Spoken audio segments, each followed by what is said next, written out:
And a very good morning, good afternoon to all our participants. Hope I'm audible to all. Can someone just let me know? Yes, Didi. Right. Thank you. So, this being the month of the Founders Ascension Day, which is on the 18th of January, in 1969, the founder of the Brahmakumaris left his uh, mortal coil for a greater purpose. So today we will understand more about his inspiring story, which was truly a magical journey. To help us understand his life story, we have a very experienced facilitator today. Sister Sumalata has joined us. Welcome, Sister. Sister Sumalata. Shanti. Sister Sumalata is a multifaceted faculty dedicated to the service of humanity and God. She is in the path of spirituality and meditation from her childhood. She has been offering her voluntary services as a dedicated member to the global socio-spiritual organization Prajapita Brahma Kumaris Ishwarya Vishwavidyalaya, as it is called, from the past 22 years. She is specialized in conducting programs for all walks of life, people from all walks of life. She has offered her services in various parts of Andhra Pradesh, Telangana, Mount Abu, which is our international headquarters, Singapore, Malaysia, and also at London, benefiting thousands of people. As a meditation guide and psychologist, she gives counseling quite frequently with a holistic dimension. As a translator and writer, she served in the finalization of thousands of articles published by the organization and translated so many books for the organization.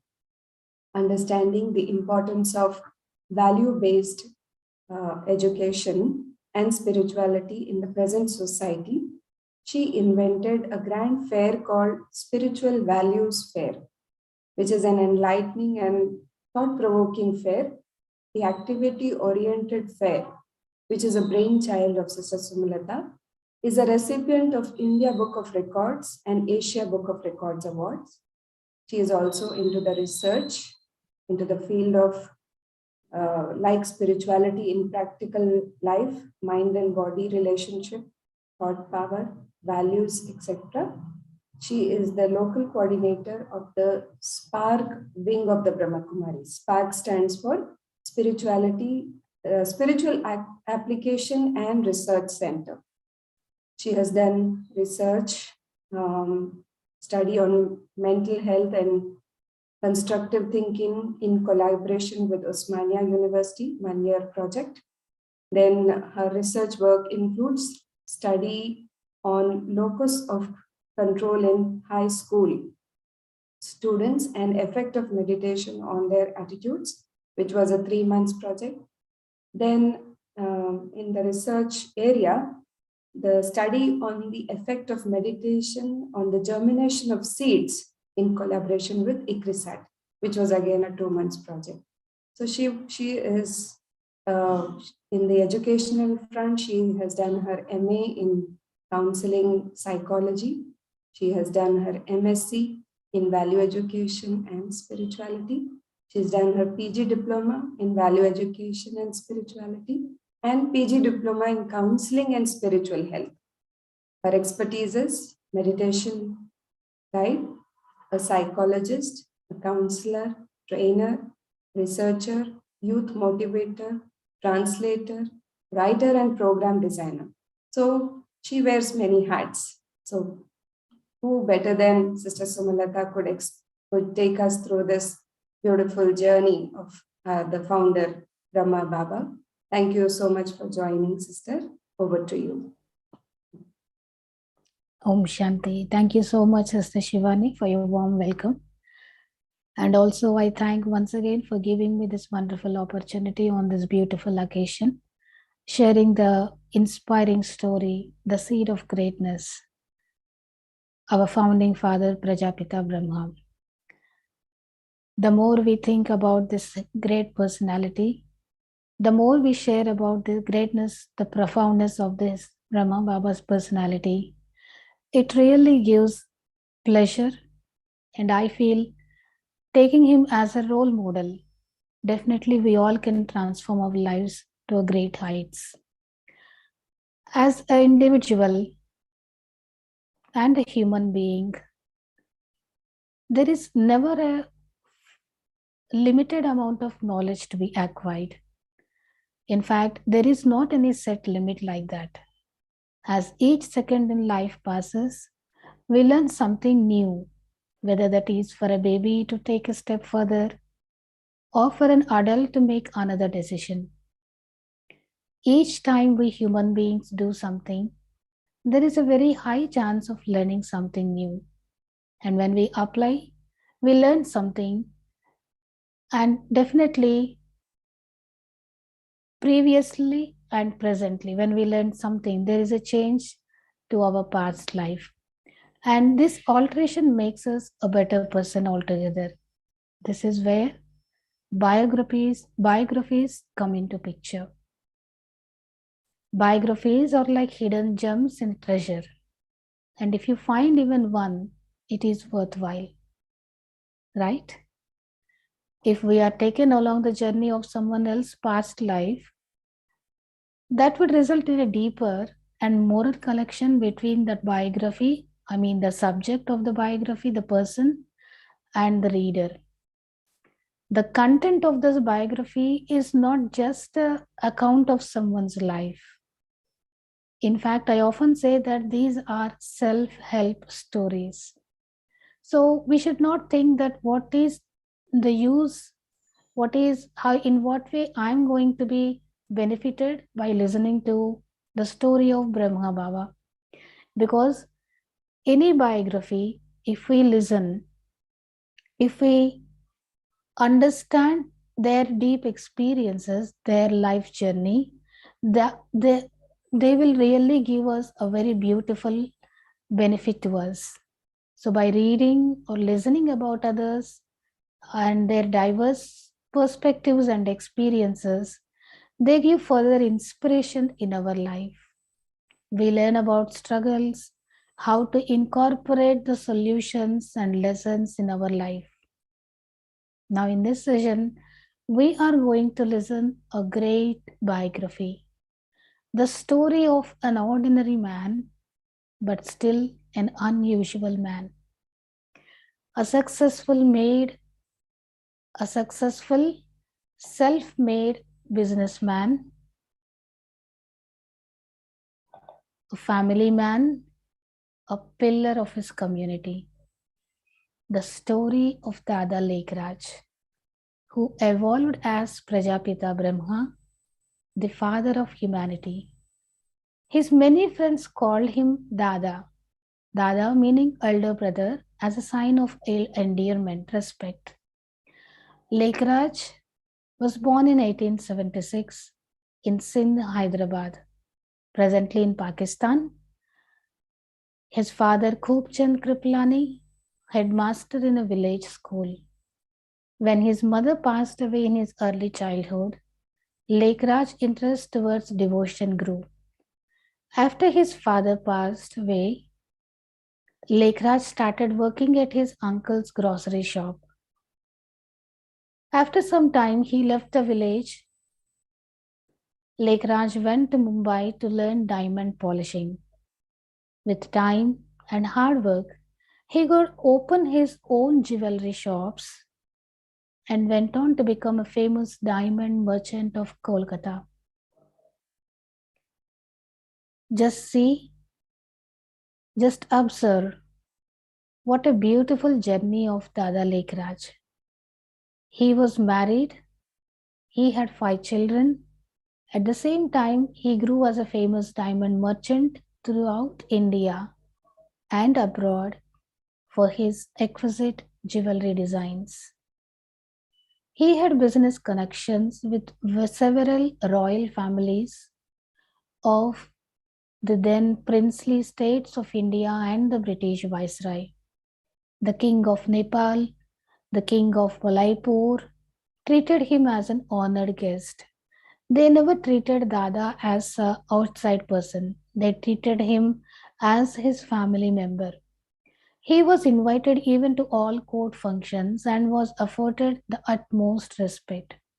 This utmost respect, very few people can get from this royal, kingly, princely people. What happened once, the king of Valaipur invited Dada's family to the royal palace to attend one of the royal functions. But somehow, Dada alone could go to that function because Dada's wife, Jashoda, wanted to meet Guruji, Srinath ji, and so she said she wants to go to meet the Guruji, and hence Dada alone could go to that function. The king, who observed that Dada's family were not with him, ordered the proceedings to be halted until his family gathered. Even the king sent his prime minister with a special invitation to call Dada's family. And even it was said that after the function, the royal function was over, finished, the king has arranged a special royal vehicle for this Dada's family members so that they can visit Srinath ji also, their Guruji also. This is how Dada gained respect from even the kings and princely people. Dada was not just a wealthier person, Dada was not just a talented person. Dada was a great devotee of Narayan. He used to keep pictures of Narayan in his hall of worship, in his bedroom under his pillow, in his pocket, in his vault, in his office, so that whatever he did, wherever he was, he could see the figure of the divine being. Once, Dada saw pictures that show Narayan in a supine posture, with Lakshmi, Narayan's queen, massaging his legs, as though Lakshmi was maid. Dada didn't like this picture because what he thought, surely such an idea could not enter the mind of such a deity king. What idea could not enter the Narayan's mind? He can never treat his queen Lakshmi Devi as subordinate to him, and the role of Lakshmi is to massage his legs. So Dada was able to catch that divine thought, the elevatedness of the divine people. And so he thought that such an idea could not enter the mind of such a deity king. Dada felt that the capacity of women was not one iota less than that of men. In no way women are less to men. So, and that it was ridiculous to treat them less than equally. Such were his feelings that he found a painter. He asked him to repaint in which form? Generally, we see the picture of Lakshmi Narayan, Lakshmi massaging legs of Narayan, and Narayan was in a supine position, relaxing on Seshasaya, the bed of snake, right? Now, the thought was not admirable, so the Dada wanted this to repaint. In what way?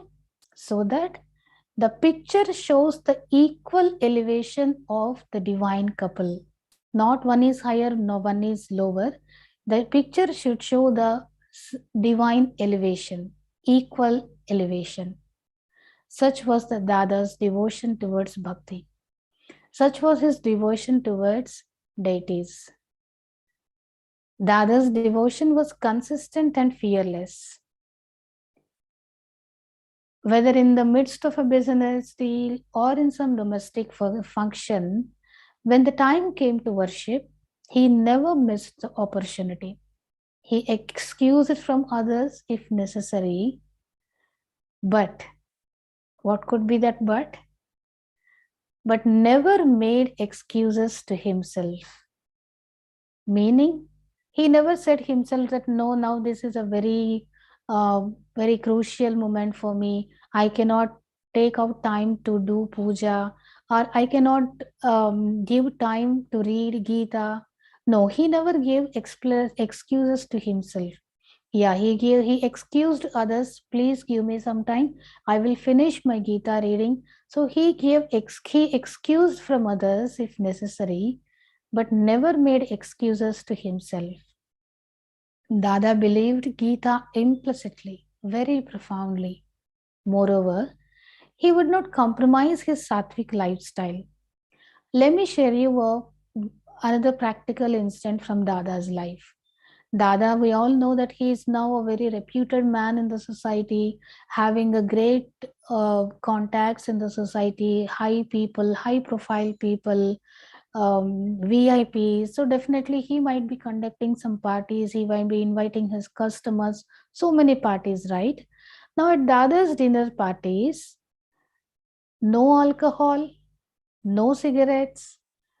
They are all these things, these cocktail parties, all these are not allowed. Now Dada's VIP guests who were unaccustomed to such simplicity, they used it to joke that Dada's parties are very simple without any flair. Now, what could be the answer by Dada? Do you think that Dada will change his tradition? Dada will include these, what you say, the cigarettes, alcohol in his parties from the next time? Or what could be his response?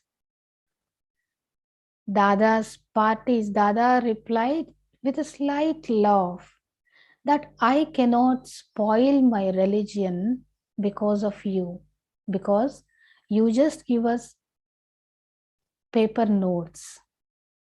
But because of that paper notes, I cannot change my religion. This is what is Dada's steadfastness towards his religion. That's what in Hindi it is said, Dharat pariye dharam na chodiye. You leave this earth, Dharat pariye, but do not leave your dharma. Do not leave your religion. If I stick to the tradition, if I stick to the rule that I will follow the sattvic lifestyle, whatever may be the situation, we have to follow. This is where people are categorized as great and normal.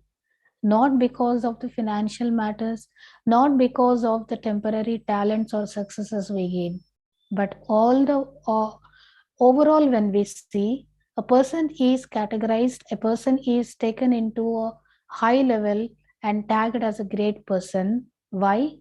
Because of his traditions, because of his perseverance, and because of his devotion. So this is how Dada, uninfluenced towards the society's blurred traditions or uninfluenced by the temptations of his colleagues or, VIP guests. Dada was full of special qualities. By default, he has so many special qualities. As we were listening, we will be listening more and more special qualities of Dada, which will really inspire us. Why these qualities inspire us? Because somewhere we have something, a loophole in our dharana or acharan, we say that, okay, this is not possible at this time, so let me give some, let me compromise in this way. We give some compromisations, we compromise at some situations, but Dada never do that. So because that is the reason why we say he is full of special qualities. When present among the throng of people, his charisma attracted attention at once, and one can feel the natural humility, sincerity of his nature. His way of living, his gentlemanly manner, true devotion won him friends everywhere. Like everyone, Lekraj was also interested in expanding his business and world matters. Once, at that time, at the time of, we are speaking about, 1930s or so, when Dada's wife Jashoda ji, she asked that, see, we are crossing the 60 and now it's time to take a Vanaprasthi life. So let us wind up all your business, hand over this to your family members, children and other partners, and let us go to the Vanaprasth. But Dada, though he was a devotee, he said that, let us wait for some time. Let us go to Vanaprastha after some time. Let me expand more and more, because I'm getting more and more expansion options from even abroad also. So, as like everyone, Lekraj Dada also was interested in expanding his business and worldly matters. Along with that, he was a great devotee. He had faith in 12 gurus. Every time someone or the other guru was visiting Dada's home, he was really spending thousands and lakhs of rupees in felicitating and honoring gurus, so much so that he used to manage to bring making home convenient to the gurus. So, giving so much of facilities to the gurus. So such a high devotee he was. And he always enjoyed conversing with gurus on religious matters. It was in the mid of 1936 that Dada Lekraj started receiving visions from God. What I mean by visions? साक्षात्कार. बैठे बैठे आपको कुछ दृश्य दिखाने लगेगा. One day, while Dada was sitting with a group of fellow disciples of his guru, he began to get a strange experience. He recognized these inner sensations now as the onset of a spiritual journey. He went to his own room to get away from the company of his visitors, sat alone, absorbed in the incomprehensible manifestations. He could not explain what is happening to him, but he was experiencing that wonderful sensations. He had a revelation. Sakshatkar hua. What revelation? A vision of four-armed form of Vishnu. Dada thought the appearance of this vision had been given by the grace of his guru, because he just came from the company of the disciples of the guru and sat beside alone in a separate room, right?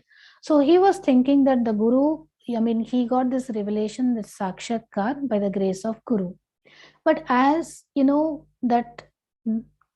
that vision was completed, Dada went to the guru and explained him, shared about this experience. But Dada realized from Guru's blank expression that this Guru had no knowledge of what he had just gone through. And so, the first opening of Dada's mind turns towards the Supreme Father. He realized that someone greatest Guru, someone great Guru is there beyond all these Gurus, beyond all these Gurus who are human beings. And that is God Himself. Some days later, Dada, while sitting in the groves of trees, he again became detached from worldly matters. A seed of revelations, a seed of spirituality was planted and continually growing inside him. After some time, he received a triple revelations. First revelation, first Sakshatkar, Jyotir Lingam, Shiv Paramatma. The second vision, a terrifying vision of the destruction of the world, Vinash. Dada witnessed powerful bombs. He saw guided missiles with warheads, with devastating potency, great rains pouring down, waves of rushing water filling the streets, covering the houses. Dada was weeping. Dada was weeping, seeing all those destructive, horrible scenes and saying, "Oh God, please stop this. Please stop this. What a terrible destruction. Please now show me your other side, your beautiful form." Dada was requesting because tears were coming. He could not see that destructive scenes, and now he is now asking God to show his beautiful form. He had a third revelation, the revelation of golden age, Satyuga Sakshatkar. How souls come from the soul world, take birth on these corporeal worlds, the vision of Satyuga, all these were really pleasing to his Dada's mind. Everything was now changed for Dada. He decided to wind up his business affairs. After some time, Dada's uncle, Kaka Moolchand, died, and some days later, Dada had a vision. This is again another great revelation, a great vision. Dada's uncle died. After that, few days later, Dada had a vision. He saw the moment of Kaka's death. He saw very clearly the soul leaving its body, because when Kaka, Dada's uncle, was leaving his body, was dying, Dada Lekroch was not with his uncle. He was somewhere else. He got message, he got a wire, and he traveled. After some days, Dada could see clearly what happened, what were the last moments of Kaka. Dada clearly saw the soul leaving its body, exit through the forehead. He saw Kaka's life energy rise like mercury in a thermometer, moving up from the toes and finally concentrating in the head. Then, in an instant, the soul departed. Now listen, only the body died. Dada saw very clearly body with no movements. Body died, not the soul. During this period, Dada's guru showed up. So he had this revelation. One by one, a plant, a seed of spirituality, a seed of vision started. One by one, see how Dada is getting sakshatkars. So after some time, Dada's guru visited him. Since Dada was not still quite sure what role guru played in all these extraordinary experiences, Dada arranged a large reception for him. Though Dada was sitting in the midst, he was receiving power from some unworldly source. He was sitting in the satsang, but still he was feeling some extrasensory power. The guru was lecturing and Dada got up to leave. Dada went into his room, sat down. The eyes of Dada now had become completely red, as if a red light was glowing inside him. His whole face had become red, and even the room was illuminated with a reddish, otherworldly glow. A sound came from the above. Listen properly. A sound came from the above. But still, Dada was speaking that voice. It was through the mouth of Dada, an inspiring and a soft voice. And the voice spoke, Nijananda Swarupam Shivoham Shivoham. Jnana Swarupam Shivoham Shivoham. Prakasha Swarupam Shivoham Shivoham. Meaning, I am the blissful self. I am Shiva. I am Shiva. I am the knowledgeful self. I am Shiva. I am Shiva. Prakasha Swarupam, meaning I am the luminous self. I am Shiva, I am Shiva. Dada is now very, very clear that God Himself started incarnated and singing the Gita in an incognito way. Singing the Gita, Bhagavad Gita. The Gita, the song sung by God, Bhagavad Gita. Dada had the experience that when God is singing Gita, who could be Dada? Definitely Arjun. So Dada had an experience that he was an Arjun and that God has entered the chariot of the body to give him knowledge. God Himself, in order to keep His promise, had come again in incognito way to fulfill the desires of His devotees. You know, what was God's promise? Yada yada hi dharmasya glanir bhavati bharata. Whenever there is utmost unrighteousness on this earth, I will descend onto this earth and I will uplift you. This was the promise made by God. And so, God Himself, in order to keep His promise, had come again in incognito way to fulfill the desires of His devotees. What I mean by incognito way? Gupt.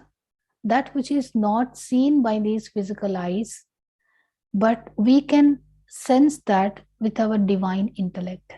So every God's descent is invisible because God Himself is invisible, not visible to this physical eyes, and definitely when He descends into the body of Brahma Baba, definitely we call it as Gupta Riti. In an incognito way, God's descent happens. Dada felt that now, at last, he had the accurate knowledge of the self, of nature, of God. And soon, this world of sorrow will be replaced with a world of happiness once more. Dada was the first man, Adi Dev, who was being recreated in God's image. Adi Dev. Adi is the starting, the first. Dev, the first man, the first deity. Dada began giving the knowledge to all friends and relatives. Dada started practicing soul conscious stage. What I mean by soul conscious stage, he experienced it through the vision of his uncle's death, also by the incarnation, divine incarnation of Shiv Baba, in an incognito form. He now, by this time, Dada realized that we are not this physical bodies, we are eternal point of lights. So he started to stay in that soul conscious stage because when I'm not this physical body, there is no point in developing this body consciousness. So when I understand that I am a soul, definitely I have to practice the soul conscious stage. So that is the reason why Dada started practicing the soul conscious stage, looking family members as souls. He even started writing, I am a soul, I am a soul, Jashoda is a soul. Jashoda is the name of Dada, right? Jashoda is a soul. He wrote it over and over until it became firmly fixed in his mind. Because the soul conscious stage is not, we are not accustomed to that soul conscious stage. We are very new to that. What we have to do, we have to forget whatever we are seeing with this physical eyes. And we have to remember which we are not seeing. That is that is possible only when we practice this. So Dada started practicing this by writing and writing, so that this became firmly fixed in his mind. What firmly fixed in his mind? That I am a soul, even my family members are also souls, and everyone else are souls. As others came in contact with Dada, they too became transfixed in soul conscious stage. Because whatever we think here, the same vibrations will pass to the other people. So when Dada was when Dada settled himself in soul conscious stage, naturally people who came in contact with Dada, they also very easily were able to forget their physical bodies, and they were able to transfix themselves in soul conscious stage. Their worldly desires slipped away. In a remarkably short time after entering Dada's body, God had utterly transformed the lives of all who came close. He educated these souls untiringly, and even their numbers grew. He gave love like a father, a completely selfless parent with equal love for all. Shiv Baba was creating living diamonds, right? Brahma Baba was a merchant of diamonds. Shiv Baba, after taking the chariot of Brahma Baba, Shiv Baba also became a diamond merchant. But what Shiv Baba was doing, he was making a living diamonds. Each and every soul, he was making them as a pure diamonds. When Shiv Baba entered Dada's body, he renamed that soul with the name Prajapita Brahma. Prajapita meaning the father of humanity. Who is the father of humanity? Brahma, right? We all know that. So who is Brahma in fact, in real sense? It is that one who played the role of God's chariot. Through that chariot, God is creating a new world, Sthapana. When we say God is creator, what God is creating? God never creates, God never gives sorrow and grief to the people. He never creates Dukkadam, He never creates Kaliyug. But what God creates? He will create Satyu, a world filled with happiness. And how that is possible? It is through the chariot of Brahma. That is the reason why this Dada Lekraj was renamed as Prajapita Brahma. Now all those who heard the knowledge which Shiv Baba spoke through Brahma's mouth became mouth-born progeny of Brahmins, Brahma Mukhavanshavali. It seems that Brahma is speaking, but after listening to the biography of Brahma Baba or Dada Lekraj, we come to an understanding that Shiv Baba, who entered into the body of Brahma Baba, is speaking through the mouth of Brahma. So, the body instrument is Brahma Baba's, but who is utilizing this physical body of Dada? That Supreme Godfather, Shiv Baba. So, that is the reason why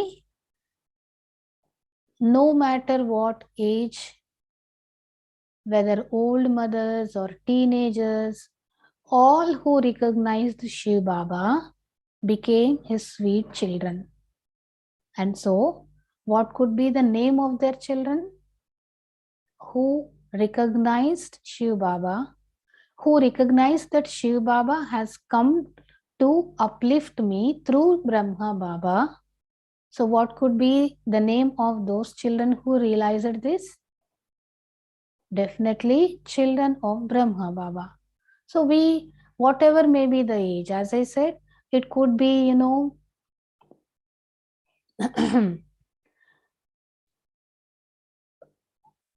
whether old mothers, teenagers, or even small children, whoever it is, all who recognized Shiv Baba became his sweet children. They took the name Brahma Kumars and Kumaris, the pure sons and daughters of Brahma. And so an institution was created out of love of souls for God, an institution of purification, a sacrificial fire called Yajna. Yajna is nothing but the another spiritual name for the institution. And now this yajna grew and grew. Why the name yajna? Yajna, we all know it is a sacrificial fire. And in that yajna, when we do yajna in that fire, whatever we put in the fire, everything will be burnt into ashes. Similarly, this spiritual institution, which we call it as yajna, is a sacrificial fire where soul has to donate all its vices, all its evils. And this yajna will make us uplift us as a pure souls.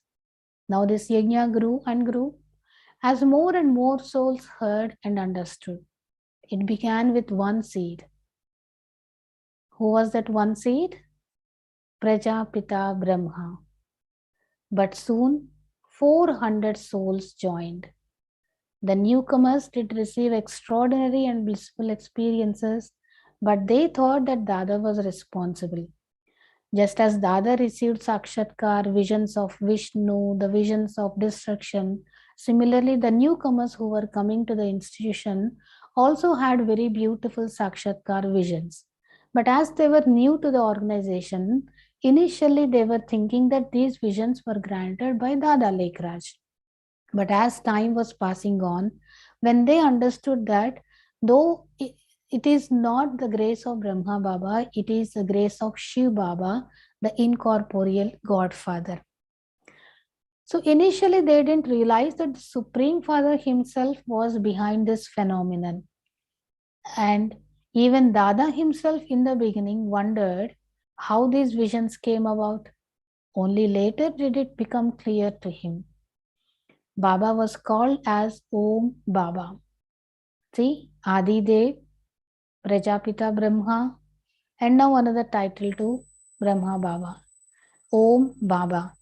Because Dada used to do Om Dhvani while he used to start the satsang. Among those devotees of the satsang, a newcomer, a new sister called Gopi. Gopi was the name of that newcomer, that sister. She experienced many visions, including the realization of herself as a point of light. She became known as Didi Manmohini later. Along with Dadi Prakash Mani, she became a co-administrator of the Brahma Kumaris. And after Baba,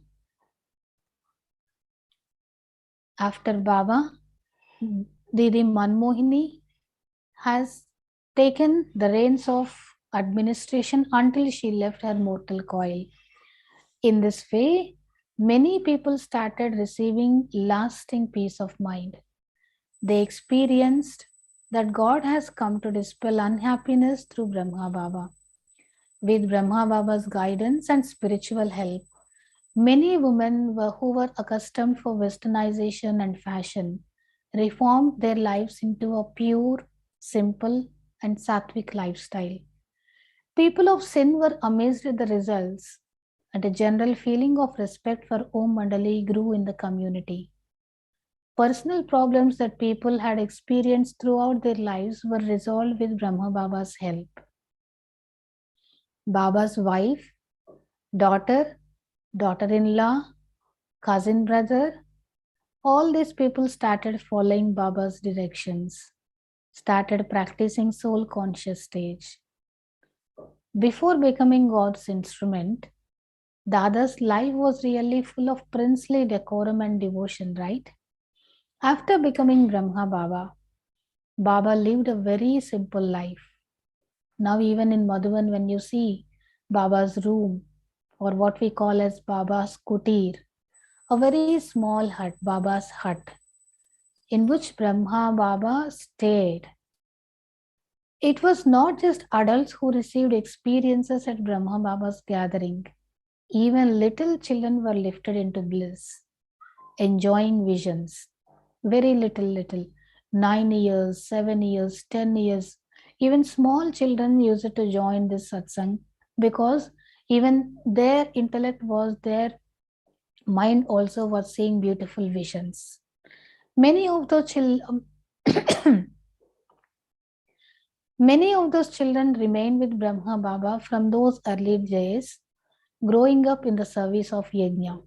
How fortunate these young children would be right, because from the tender age of 7 or 9 years, uninfluenced by this unrighteous Kali Yuga, now they are completely in a sacrificial spiritual institution, completely in the company of God and spiritual knowledge. How great their life would be, right? How fortunate they are. So when they are growing in the service of Yajna, they were simultaneously experiencing the joy of being near to God. For all these children, Baba started a boarding school where spiritual and worldly education was taught.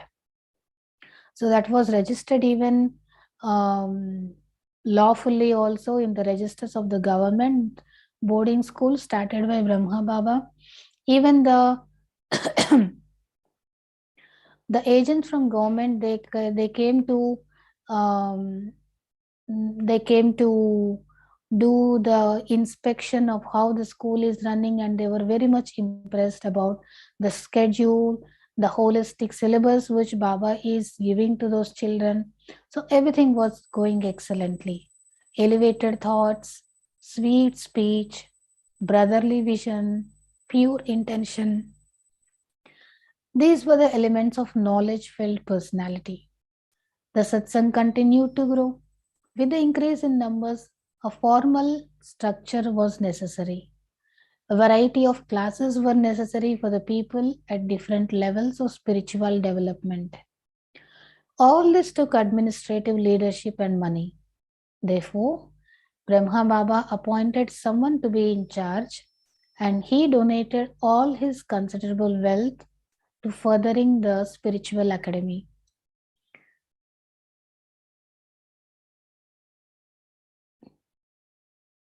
Om Radhe, who is called as Mamma, and 8 other women formed a trust committee for the new institution, and this new institution was called as Prajapita Brahma Kumaris Ishwariya Vishwavidyalay. He gave away all the university's affairs to the hands of the women. Now, Dada's only task now was to faithfully fulfill the role of being God's medium and to take the responsibility for being a complete example of surrender to the will of God, complete surrenderance to God. Whatever God says, yes, Baba, yes, Baba, saying yes and immediately doing that God's directions into his actions. Now, on the other side, difficulties mushroomed. As the spiritual children became firmer on the path of purity, families are confused as to why they insist on pure diet, why they insist on sattvic lifestyle, why they are not behaving like earlier. Despite this best efforts of Brahma Baba to explain, this knowledge would not fit into many people's intellect. Yet in many ways, they were pleased with the transformation they observed. So many people, though they don't understand what Brahma Baba was telling, they were pleased with the transformation they are seeing in their family members, but still confused. The spiritual journey of Brahma Baba was not so smooth. In spite of the God's descent and great knowledge, Brahma Baba and the institution had to undergo many hardships from the society, money-wise, financially, so many ways. Anyone who cuts a new path must be prepared for the criticism and hardship. For people are not ready to change their ways. Take the example of Galileo. He said, all the statements by Galileo were right. But what happened to Galileo? That means what we observe from the past history is anyone who gives a new path they have to face the criticisms. Changes will be hurled, abuses will be thrown, and one cannot be delicate. Yet Brahma Baba did not flinch. He didn't get angry. He did not even consider fighting back. Brahma Baba stood unmovable at these times too, because he knows that it is the responsibility of Shiv Baba to resolve all these problems. And he just has to stand with complete faith on God in the mid of chaos. This is what the motto of Brahma Baba.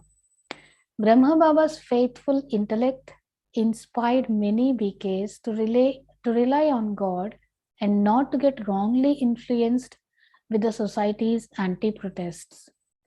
As the time was passing, the steadfastness of Baba and other followers won the game. God's power was proved once again through the actions of Brahma Baba. He taught that situations would come and go, but our faith on God shouldn't go. Brahma Baba's faith on God became the strong foundation for the institution. The work of God's teaching went on as usual. The institution shifted to Mount Abu, Rajasthan. When Mama became Avyakt in 1965, responsibilities on Brahma Baba increased. But on the other hand, new centers were opened which needed to be taken care of. Letters of children used to come every day. Baap Dada.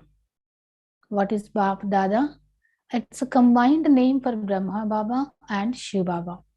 So Baap Dada would respond to children's letters.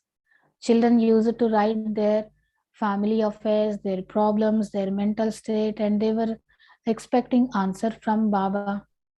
So for every letter, very lovingly, with complete concentration and attention, Bab Dada used to give, would respond them. There was never any time to waste.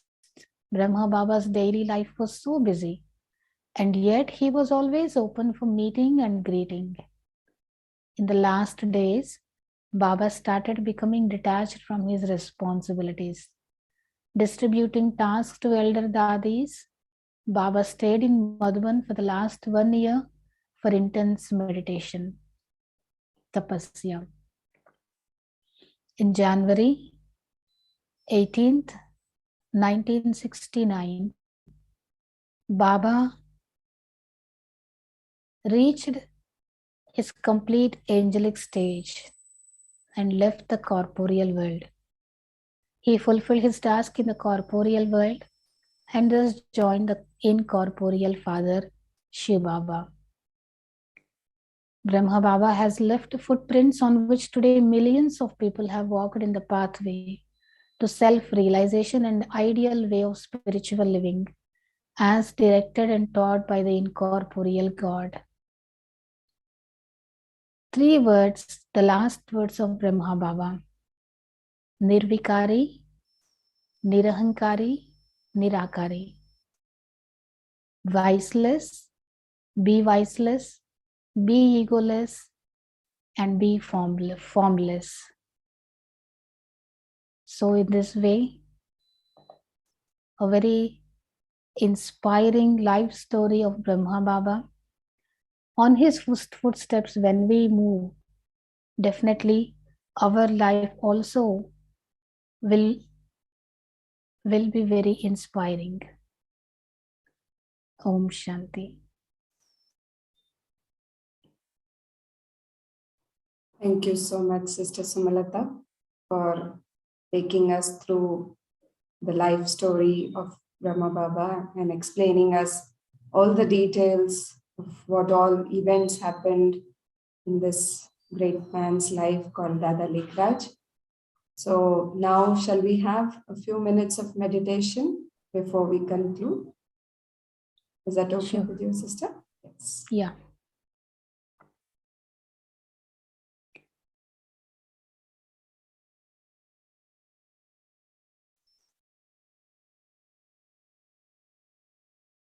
Keeping Brahma Baba as our role model. Today,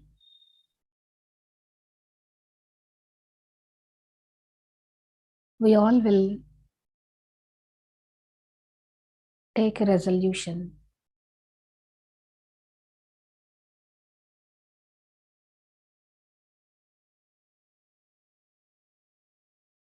The life story of Brahma Baba is a perfect example for a human being to become Narse Narayan, transform a human being into a deity.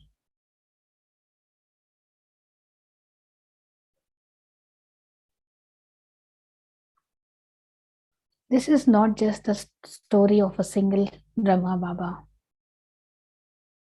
because simultaneously we also recognized Shiv Baba. It is a double biography, keeping Shiv Baba and Brahma Baba before us. We will take a strong, determined thought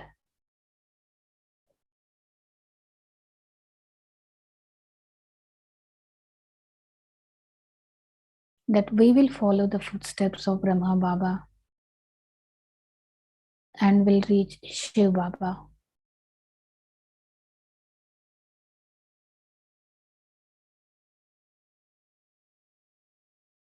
Om Shanti.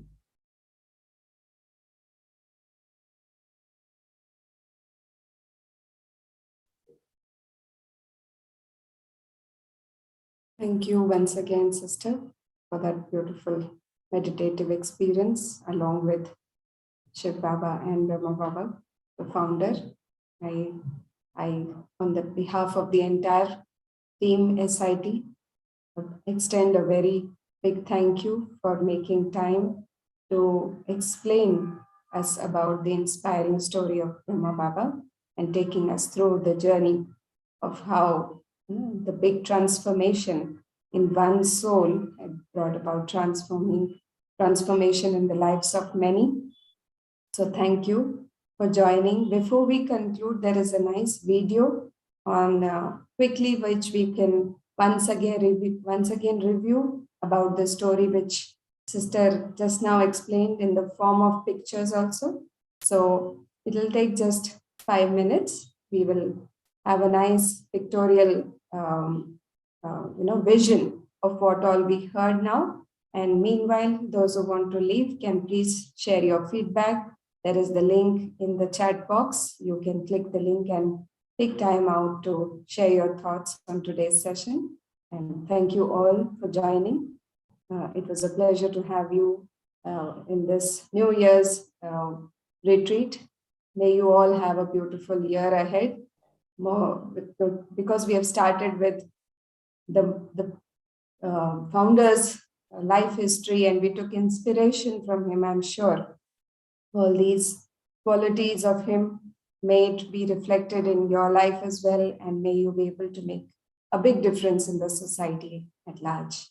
So with these words, I conclude and I encourage all of you to enjoy this session before we say goodbye.